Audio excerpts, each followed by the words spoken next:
আসসালামু আলাইকুম সবাইকে।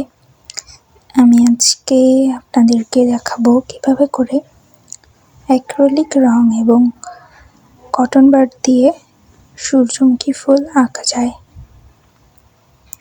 তো এখানে ফার্স্টে আমি দুষ্টামি করছিলাম আমাদের বাবুর সাথে, তারপরে আমি শুরু করে দিয়েছি। দেখুন আপনারা, আমি প্রথমে একটি পেন্সিল দিয়ে সূর্যমুখী একটি আর্ট করে নিয়েছিলাম। তারপরে কটন বাডের সাহায্যে আমি অ্যাক্রিলিক কালার দিয়ে পুরো সূর্যমুখীটি রং করে নেব। আমি প্রথমে সূর্যমুখীর পাতাগুলোর সাইডে আর্ট করে দিচ্ছি রং দিয়ে, তারপরে মাঝখানেরটি ভরাট করছি। আপনারা একইভাবে করতে পারেন। এভাবে করে আমি একটি পাতা রং করে ফেলেছি, এরপরে আরেকটি পাতা রং করে ফেলব। আপনারাও সেমভাবে করতে পারেন, আর লক্ষ্য করলে বুঝতে পারবেন যে কতটা স্মুথ হচ্ছে কটন বাড দিয়ে, একদম তুলির মতো। আপনারা দেখলেই বুঝতে পারবেন কোনো ধরনের পার্থক্য নেই তুলি এবং কটন বাডের ভেতরে। এরকম করতে করতে দুটি পাতা রং করা শেষ হয়ে গেল আমার। দেখতে পাচ্ছেন মাঝখানে একটি ছোট পাতা করেছিলাম, সেটিও রং করেই ফেলেছি। আর এর মাঝখানে আমি আপনাদেরকে কিছু ইনফরমেশন দিতে চাই, সেগুলো হলো এই অ্যাক্রিলিক কালারটি আপনারা ব্লকেও ব্যবহার করতে পারবেন, এবং কি আপনারা যে কোনো জামার মধ্যে ফুল তুললে সেখানেও ব্যবহার করতে পারবেন। দেখতেই পাচ্ছেন যে এত সুন্দর করে হয়ে যাচ্ছে কটন বাডের সাহায্যে। আপনাদেরকে এক্সট্রা কোনো তুলি কিনতে হবে না। বাসায় যদি আপনাদের একটি কটন বাড থাকে তাহলে সেটি দিয়েই করে ফেলতে পারবেন। আসলে আর্ট করতে গেলে যে অনেক দামি দামি রং, তুলি সব কিছু লাগবে, এটির আসলে কোনো দরকার নেই। যদি আপনার ইচ্ছা থাকে তাহলে আপনারা যে কোনো কিছু দিয়ে শুরু করতে পারবেন। আপনাদের সুবিধার্থে আমি ক্যামেরাটি আপনাদের কাছে থেকে দেখাচ্ছি, দেখলেই বুঝতে পারবেন এত সুন্দর হয়েছিল। এত সুন্দর একটি সূর্যমুখী হবে আসলে আমি নিজেও কল্পনা করতে পারি নাই।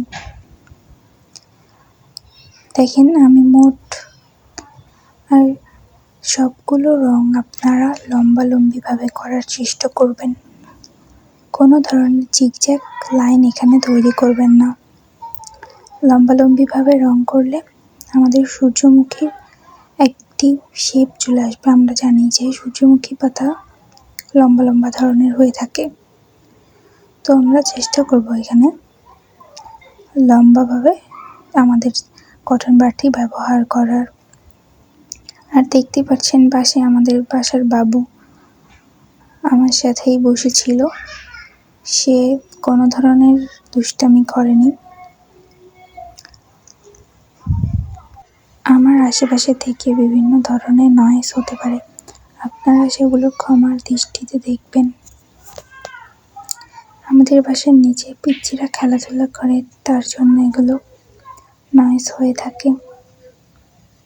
আর দেখেন এর মধ্যেই আমার সূর্যমুখী আর্ট করা শেষ হয়ে গিয়েছে এবং রং করাও শেষ। এখন সূর্যমুখীর ভিতরের যে কালারটা সেটি হচ্ছে একটি খয়েরি ধরনের কালার, কিন্তু আমার কাছে সেই কালারটি না থাকায় আমি কালো দিয়েছি। কালো দেওয়ার পরেও অনেক সুন্দর লেগেছিল। আসলে সূর্যমুখী ফুলটাই এত সুন্দর যে কি বলবো, যেখানেই রাখবেন সেখানেই ফুটে থাকবে।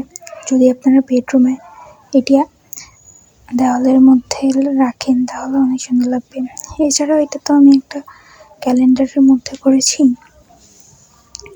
তো এটা আমি পড়ার টেবিলেই রাখবো ভেবেছি। এছাড়া আপনারাও বলতে পারেন এটি আমি কোথায় রাখবো।